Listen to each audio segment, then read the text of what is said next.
અમીરાતના 7 દેશો માટે જ નહીં પણ સમગ્ર વિશ્વમાં વસવાટ કરનારા હિન્દુઓ માટે ગૌરવનો અવસર છે। અહીં સૌપ્રથમ હિન્દુ મંદિરનું લોકાર્પણ થવા જઈ રહ્યું છે।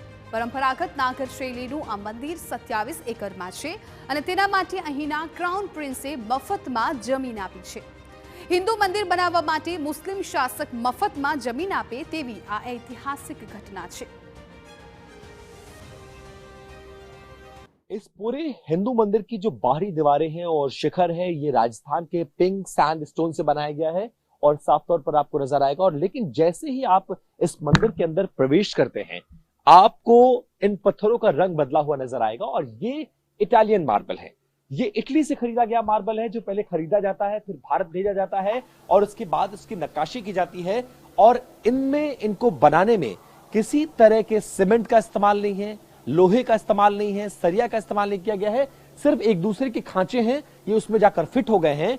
और इन मंदिर को स्पेशली बनाने में जो बाहर की दीवार, चाहे राजस्थान का पिंक सैंडस्टोन हो या फिर इटालियन वॉल्स हो, इसलिए ध्यान रखा गया है कि जिस देश में इस मंदिर को बनाया जा रहा है, यहां गर्मियों में तापमान 50 डिग्री के पार चला जाता है। लेकिन तापमान बेशक 50 डिग्री के पार जाएगा, इस मंदिर पर कोई प्रभाव नहीं पड़ेगा, ना किसी को गर्मी लगेगी, ना इसकी दीवारें गर्म होंगी। इस बात का ध्यान रखा गया है। अब आप देखिए इसकी दिव्यता और भव्यता सिर्फ अब तक आपने बाहर से देखी, अब इसकी दिव्यता देखिए। आमतौर पर गणेश जी स्वागत का प्रतीक होते हैं, वो आपको पहले इसकी जो स्तंभ है उस पर आपको नजर आएगा और उसके बाद मन मोह लेने वाला वो दृश्य जो आप देखकर रुक नहीं पाएंगे, वो ये इसके स्तंभ को देखिए। डोम ऑफ हार्मनी इसको कहा जाता है, यानी सद्भाव का शिखर के अलावा डोम ऑफ हार्मनी, ये दो तरह के डोम हैं। ये पहला डोम आपको नजर आएगा, सद्भाव का ये प्रतीक है अपने आप में।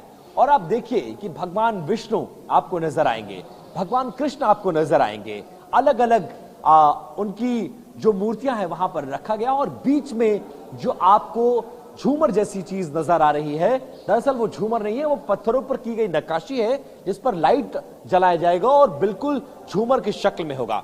अब चारों तरफ एक बार 360 व्यू जरा मनीष आगे आकर दिखाइए। और ये 360 व्यू आपको ये बताएगा कि कैसे ये पूरे पश्चिम एशिया का पहला ऐसा हिंदू मंदिर है जो इतनी पारंपरिक शैली में बनाया गया है, जिसकी दिव्यता और भव्यता शब्दों में बखान नहीं की जा सकती। पहला डोम ऑफ हार्मनी हमने आपको दिखाया और दूसरा जो डोम है वो भी अपने आप में प्रतीक है कई सारी चीजों का। वो उसको कहा जाता है डोम ऑफ पीस। वो दूसरा डोम कहां पर है, वो यहां पर आइए मैं आपको दिखाता हूं। Dome of harmony, dome of peace, आप देखिए इसकी तस्वीर। अब आप देखेंगे और आप समझने की कोशिश करेंगे कि ये मंदिर का मध्य भाग है, सेंटर ऑफ द टेंपल इसको कहा जाता है, मंदिर का बिल्कुल मध्य भाग। और सामने आप देखेंगे वो मूर्ति की प्राण प्रतिष्ठा होगी। जिन पर्दों को आपको पर्दे नजर आ रहे हैं, वो एक एक शिखर का वो गर्भगृह है जहां पर मूर्तियों को स्थापित किया जाएगा। कहीं पर भगवान सीताराम होंगे, कहीं पर राधे कृष्ण होंगे, कहीं पर मां पार्वती, भगवान शंकर होंगे, कहीं कार्तिकेय होंगे, कहीं विष्णु जी होंगे। इस तरह से लगभग 11 मूर्तियों की प्राण प्रतिष्ठा होनी है। मूर्तियां आ चुकी हैं, मूर्तियों को भारत से ही मंगवाया गया है और उस विग्रह की पूजा होगी। और अब देखिए अंतिम स्वरूप कैसे दिया जा रहा है। अब आप एक देखेंगे दक्षिण से लेकर उत्तर तक और पूरब से लेकर पश्चिम तक जो भगवान हैं उनकी मूर्तियों को, ये दक्षिण के प्रतीक हैं, ये भगवान माने जाते हैं, उनकी मूर्तियां यहां पर आपको नजर आएगा। और बारीक नक्काशी किसे कहते हैं वो जरा आप यहां पर आपको देखेंगे। अब आप देखिए कैसे इस इटालियन मार्बल में इस नेट को बनाया गया होगा, कैसे इसको फंसाया गया होगा और इसकी क्लीनिंग कैसे की जा रही है, ये जरा देखिए। और इसका भी अपना एक गौरवशाली इतिहास है जो आपको यहां पर नजर आएगा। इसी तरह से इसको बनाया गया है और ये तमाम बातें ऐसी हैं जो इस मंदिर को दुनिया के तमाम मंदिरों से अलग बनाती हैं, विशेष बनाती हैं, अपडेटेड, अपग्रेडेड बनाती हैं। और जो उद्घाटन होना है, यानी प्राण प्रतिष्ठा की तारीख जैसे जैसे करीब आ रही है, वैसे तैयारियां तेज होती जा रही हैं।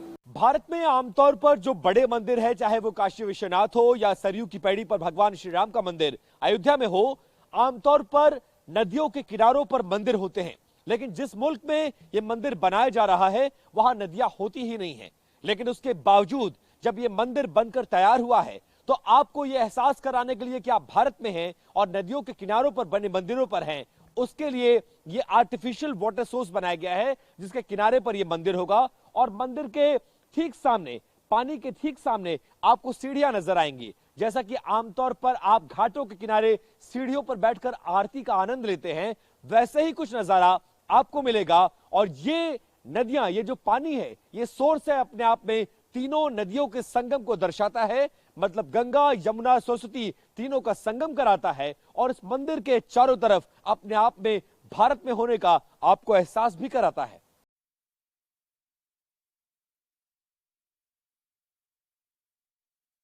भारत में आमतौर पर जो बड़े मंदिर है, चाहे वो काशी विश्वनाथ हो या सरयू की पैड़ी पर भगवान श्री राम का मंदिर अयोध्या में हो, आमतौर पर